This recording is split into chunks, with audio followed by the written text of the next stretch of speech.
What it do? Dream Team, it's your boy D Neil back with another reaction video, guys.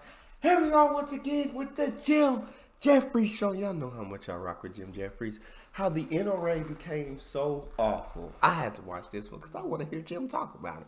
But before we jump in, make sure you subscribe to the channel, ring the notification bell, give the video a thumbs up so it gets suggested. And if you got a favorite video suggestion, drop it in the comment section.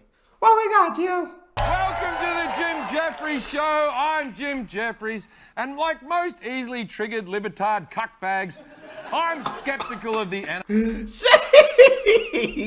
And like most easily triggered libetard cuckbags, I'm skeptical of the NRA. Last week we learned that they helped spread conspiracy theories after the Parkland shooting, and they came out against the Violence Against Women Act because owning a gun is every convicted abuser's God-given right. Seems bad, but maybe I'm missing the upside. Like I said, I'm a libetard cuck. I wanted to keep an open mind, so I looked into the NRA. And did you know they used to be more than people who just trolled shooting victims on Twitter? It's true. They used to be a legitimate sportsman's group. The NRA started all the way back in 1871 when a couple of Northern Army veterans from the Civil War decided that Northern boys ought to learn to shoot as well as their Southern counterparts. That's what the North wanted to learn from the South? Shooting? You could have learned something practical, like how to whittle a piece of wood into the shape of a naked woman so you could masturbate. But they were doing that in the South. Nah, keep it going, my man. The wood into the shape of a naked woman so you could masturbate. But don't tit it. That's how you get the splinters. Fool me twice. In the early 1900s, the NRA wanted to broaden its demographics, so they started marketing to kids, like this ad from 1920. What? Every regular boy needs a gun to develop his manliness. Or this 1950s ad offering a 50-cent junior membership with every purchase of a Red Ryder air rifle. So the message is, we want to teach kids that guns aren't toys while selling guns like they're toys. What else did this ad agency work on? Hey kids, this Christmas be sure to ask Santa for a Ziploc helmet. Or the amazing highway costume. Dress up like the road, then jump up and surprise drivers. I swear to God, bro, I love watching Jim Jefferies, bro. He be spot on. He be spot on with it. He's so funny, bro. But it's funny and it's facts. When you mix them both, you get Jim, and I love that. Dress up like the road, then jump up and surprise drivers. In 1956, the NRA thought, what else do kids love?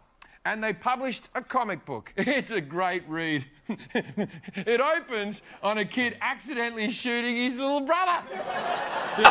Common household problem, we've all been there. And as a punishment, they send him to a gun camp where he learns that shooting has the best safety record of any sport. I guess we already forgot in page 1 that he shot his brother.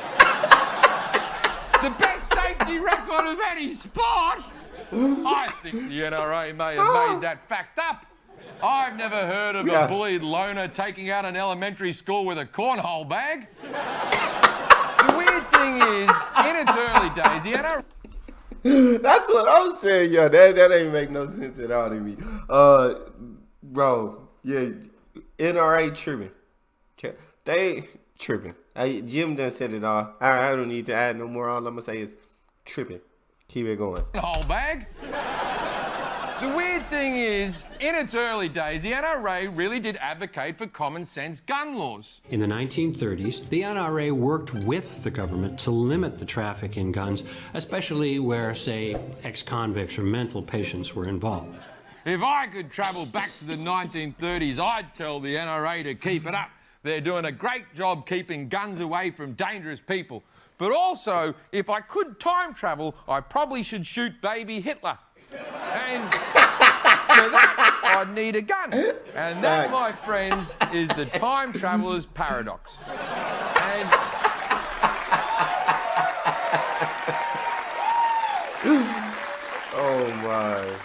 I'd also invent the slinky.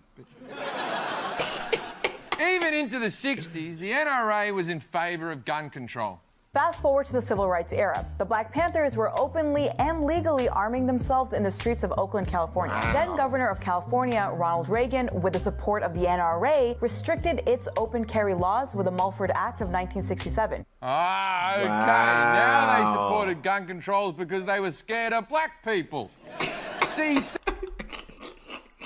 Oh, everything. Oh, the black people get their hands on and the Panthers are openly carry. No, we gotta make a law now. We gotta fix this. We gotta fix this. I didn't know they was carrying openly and they was arming themselves. And now you want to change. We see. now they supported gun controls because they were scared of black people. See, sometimes you can racism your way into a good cause. Maybe if we start calling oil Arab juice, we can finally solve that climate change problem. Ah, the price of Arab juice is through the roof. If it stays like this, I won't be able to go on vacation. That led to the NRA's next big stroke of marketing genius, selling fear. For example, there was this delightful ad. Should you shoot a rapist before he cuts your throat?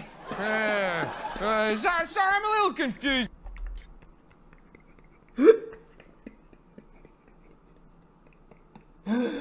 There's no way this is a real ad.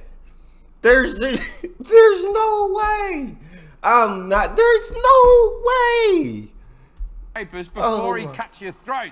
Sorry, I'm a little confused by the question. He's a rapist, but now he's cutting my throat. So is this before or after the rape? And also, where's the gun in the scenario? Was I holding the gun the whole time? And if so, why didn't I shoot him during the rape part? Did I start this argument?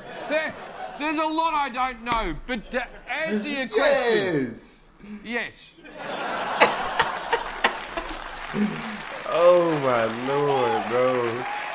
Another decade or two of selling themselves on fear and racism, and that brings us to today's NRA. To the Ayatollahs of Iran and every terrorist you enable, listen up. You've never met America. You haven't met the swamp folks in Cajun country who can wrestle a full-grown gator out of the water. No, you've never met America. And you ought to pray you never do. I'm the National Rifle Association of America. That's Charlie Daniels. The devil went... Bro, that was a real ad. Y'all tripping, bro. That's Charlie Daniels. The devil went down to Georgia guy. What does he care about guns? He killed the devil with a fiddle. A fiddle! Which is what you call a racist violin. We should just give everyone a fiddle. And instead of wars, countries can just challenge each other to fiddle duels. Though, I guess in that case we'll be at the mercy of the Asians because they have the Suzuki method. It's unstoppable.